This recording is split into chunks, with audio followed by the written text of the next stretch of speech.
নমস্কার, দীপ্তি উইথ কিচেনে আপনাদের সবাইকে স্বাগত। আজ আমি বানাবো নতুন স্বাদের চিকেনের রেসিপি।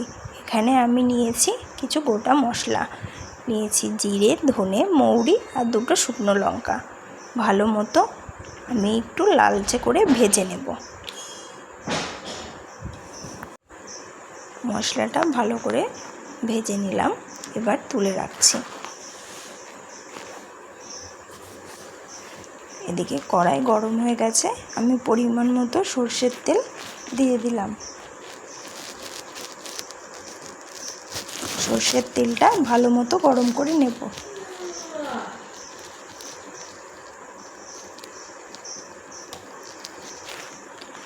তেল গরম হয়ে গেছে, আমি একে একে আলুগুলো তেলের মধ্যে দিয়ে দেব। আলুগুলো লালচে করে ভেজে নেব।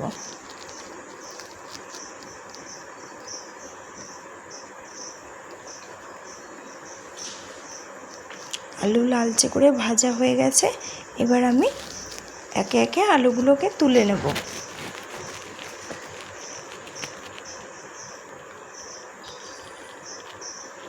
ওই একই তেলে আমি কিছু গোটা মশলা ফোড়নে দিচ্ছি গরম মশলা ফোড়নে, দুটো শুকনো লঙ্কা আর দুটো তেজপাতা।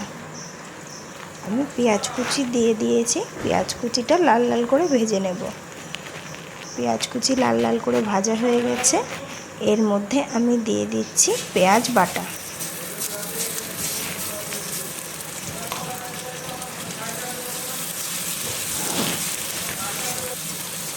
পেঁয়াজ বাটাটা দিয়ে ভালো মতো কষিয়ে নিতে হবে। পেঁয়াজ বাটাটা ভালো মতো কষানো হয়ে গেছে, আমি একটা মশলা বানিয়ে রেখেছি, এর মধ্যে দিয়েছি আদা, রসুন, কাঁচা লঙ্কা, শুকনো লঙ্কা, জিরে, ধনে একসাথে ভালো করে পেস্ট করে নিয়েছিলাম, সেটা ভালো মতো এবার কষিয়ে নেব। এর মধ্যে আমি দিয়ে দিচ্ছি পরিমাণ মতো হলুদ গুঁড়ো, আর দিয়ে দেব পরিমাণ মতো লবণ। হলুদ গুঁড়ো আর লবণ দিয়ে আবার একটু নাড়াচাড়া করে নেব।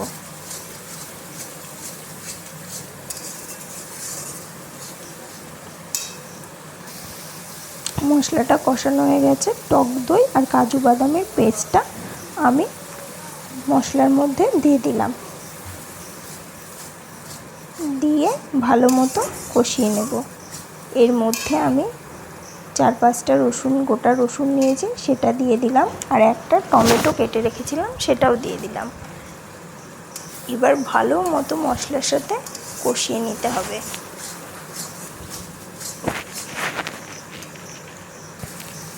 মশলাটা ভালো মতো কষানো হয়ে গেছে, তেল ছেড়ে গেছে, এর মধ্যে আমি দিয়ে দিচ্ছি চিকেনের টুকরোগুলো।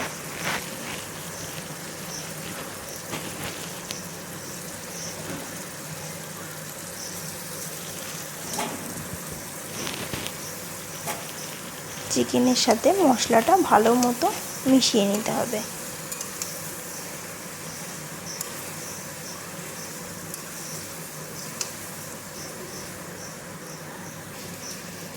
এদিকে আমি মিক্সিং জারের মধ্যে গোটা মশলাগুলোকে একটু হাত ভাঙা করে গুঁড়ো করে নেব।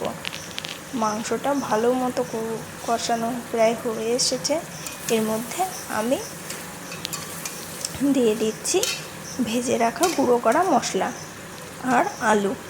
সামান্য জল দিয়ে ভালো মতো এবার আমি কষিয়ে নেব।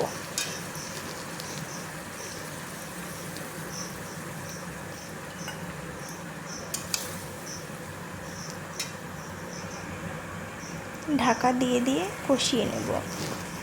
ঢাকা দিয়ে রেখেছিলাম, এবার ঢাকা না খুলে আবার একটু নাড়াচাড়া করে নেব।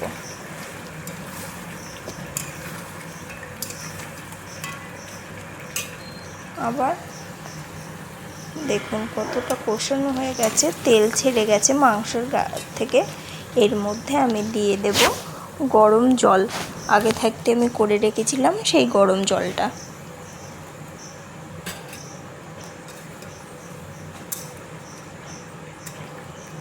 এবার ঝোল ফোটার জন্য আমরা অপেক্ষা করব।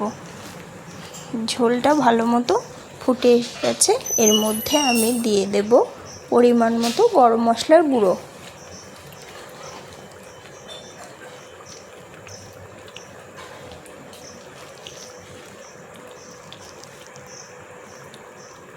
আর দিয়ে দেব কাসুরি মেথি। আমি হালকা গরম করে গুঁড়ো করে নিয়েছিলাম, সেটাকে দিয়ে দিলাম। দিয়ে এবার মাংসের সাথে ভালো মতো মিশিয়ে নিতে হবে।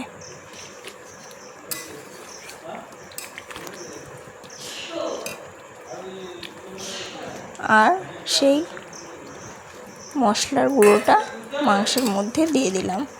ভালো মতো নাড়াচাড়া করে নিতে হবে। দেখলেন তো কত সহজে তৈরি হয়ে গেল ভিন্ন স্বাদের চিকেনের ঝোল।